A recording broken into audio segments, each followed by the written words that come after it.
ಓಂ ಸಾಯಿರಾಮ್. ಅಧ್ಯಾಯ 11. ದೀನಬಂಧು ಶ್ರೀ ಸಾಯಿ. ಶ್ರೀ ಗುರುಭ್ಯೋ ನಮಃ. ಶ್ರೀ ಸಾಯಿಬಾಬಾ ಅವರು ಸಗುಣ ಎಂದರೆ ಗುಣಪೂರ್ಣನಾದ ಪರಮಾತ್ಮನನ್ನ ಧ್ಯಾನ ಮಾಡುವಂತೆ ಉಪದೇಶಿಸುತ್ತಿದ್ದರು. ವಿಗ್ರಹ, ಅಗ್ನಿ, ಬೆಳಕು ಮೊದಲಾದ 7 ಸ್ಥಾನಗಳಲ್ಲಿ ಪರಮಾತ್ಮನಿರುವನು.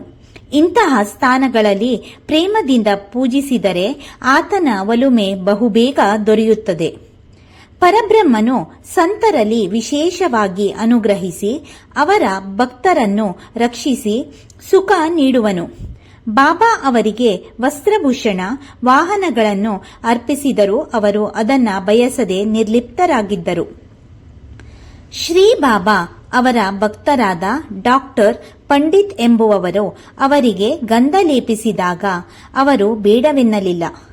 ಕಾರಣ, ಪಂಡಿತರು ಬಾಬಾ ಅವರನ್ನು ತಮ್ಮ ಕುಲಗುರು ಎಂದೇ ನಂಬಿದ್ದರು.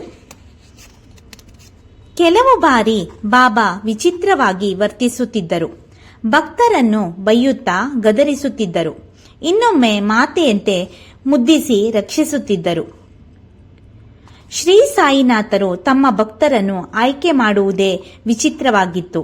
ಹೀಗೊಮ್ಮೆ ಹಜ್ ಯಾತ್ರೆ ಮುಗಿಸಿದ್ದ ಸಿದ್ದಿಕ್ ಪಾಳ್ಕೆ ಅವರಲ್ಲಿಗೆ ಬಂದರು.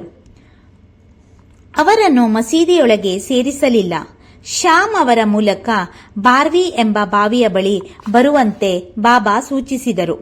ಹಾಗೆ ಮಾಡಿದಾಗ ನನಗೆ 40,000 ರೂಪಾಯಿ ಕೊಡು ಎಂದರು.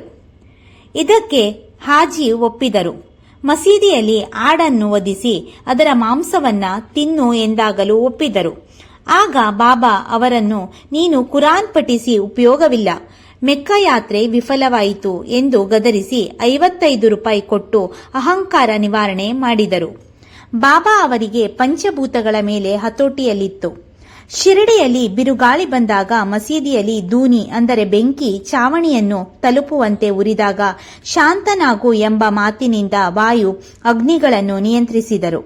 ಶ್ರೀ ಸಾಯಿಬಾಬಾ ಅವರನ್ನು ದೃಢರಾಗಿ ನಂಬಿದವರ ಕ್ಲೇಶ ನಾಶವಾಗುತ್ತದೆ ಎಂಬಲ್ಲಿಗೆ ಶ್ರೀ ಸಾಯಿ ಸಚ್ಚರಿತೆಯ 11ನೇ ಅಧ್ಯಾಯವು ಮುಗಿಯಿತು.